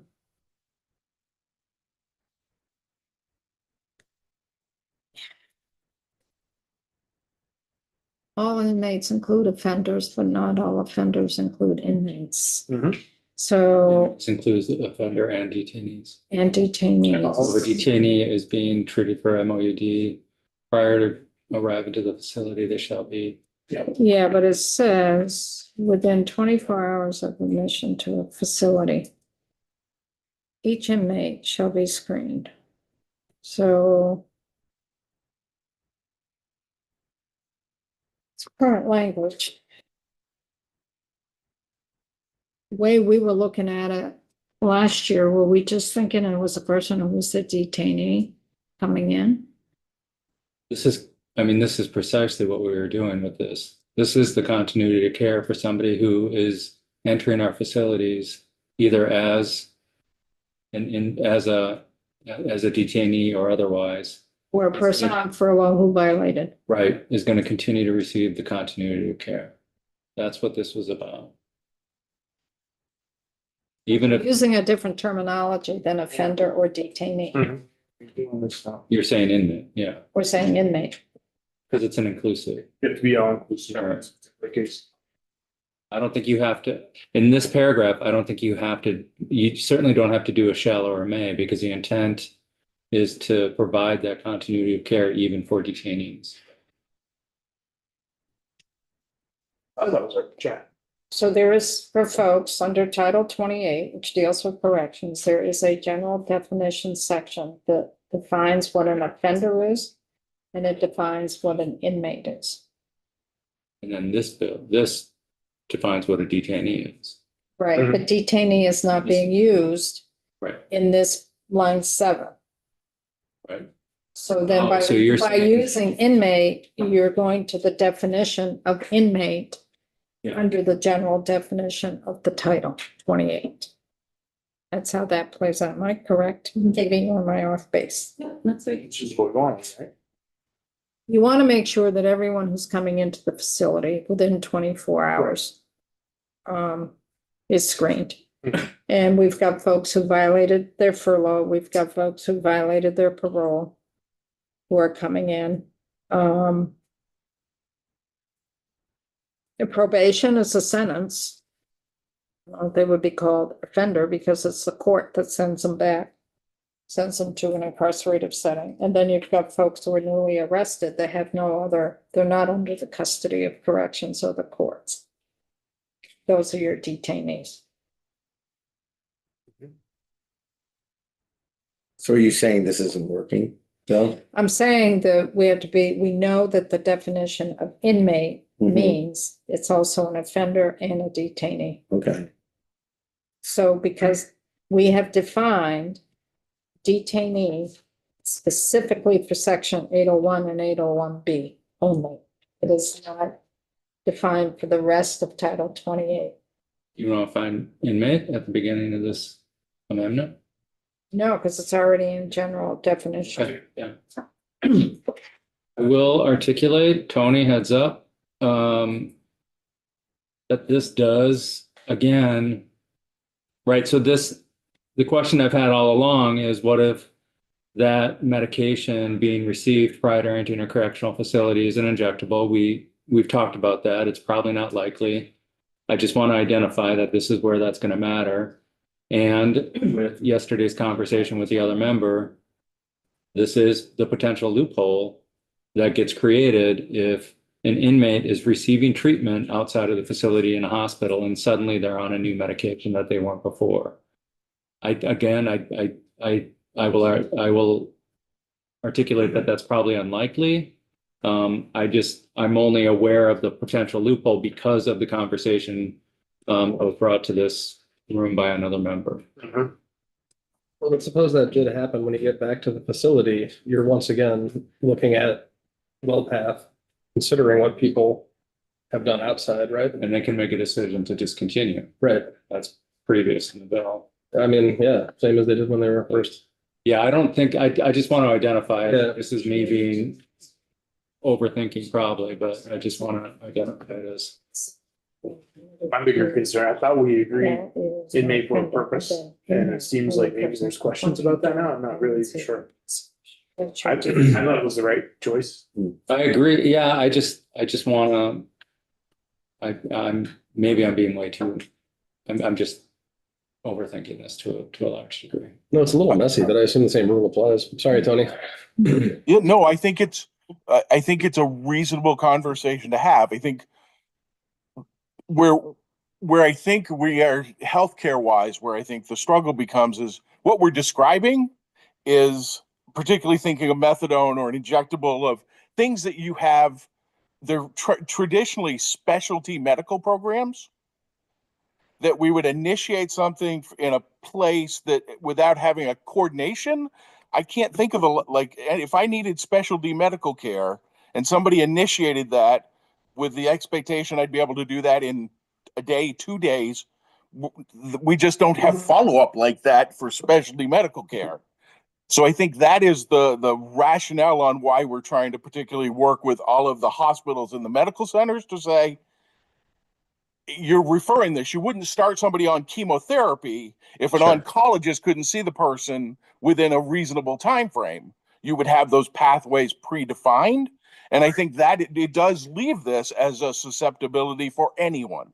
Now, hopefully it's rare, but you've already seen one example of wanting to start a specialty medicine done under a specialty clinic that within a 72-hour turnaround, being able to be seen by a medical provider, not knowing all the details, would be really difficult to get in to see a specialist in a 3-day period. Yeah. So I think that it's recognizing what corrections responsibilities can be in this and recognizing that this is part of the struggle that we're still trying to work through in healthcare in general. Yeah. Of how do we get, somebody needs this, or so this may be the appropriate thing. How quickly can we make it happen? Yeah. Okay. Good point. So I got diverted, so I didn't hear the whole conversation. Are we okay Yes. with Troy and Brian here? I'm good. I think we are. I have to be at another meeting. I figured. Could we, should I flag that we have left off at C and I can come back? We've got, what's your schedule, Katie? Because I really want to keep working on this bill. Sure, let me take a look. Have any time today while it's still fresh? Probably not. Let me take a look. Who do I need to talk to? Let's see, today is Wednesday. I could come back 3:30 to 4 if you want to finish it then. That's when we have Eric. Oh, okay. Well, if it all works out, Jen Pullman at 2. The side judges, that may take more than a half an hour at 3, if Eric is available. And Katie at 3:30. Put in 3:30. I want to keep working on this while it's in our brain. 3:30? Okay. If Eric can't make it till 3:30, we'll see what he can do tomorrow. Because I want to keep, and how long do you have at 3:30? An hour. Like 7 or 8. I really want to continue working on this while it's fresh in our minds. Okay. Because when we Yep. stop and pick it up 3 days later, there isn't that continuity. And we really have to get through this draft because we still have to make some decisions. Mhm. And it might be good too, Phil, to get notice out to DOC that we're going to continue conversations on H32 this afternoon. If anyone from DOC could be zooming in or in the room. Because they need to be here as well. Right. Thanks, Katie. I'll see you Thank you, later. Katie. Thank you. So we'll pick this up at 11:30. And I know we need a break because we've been sitting for a long time. So let's take a quick break and then come back. Okay. Okay.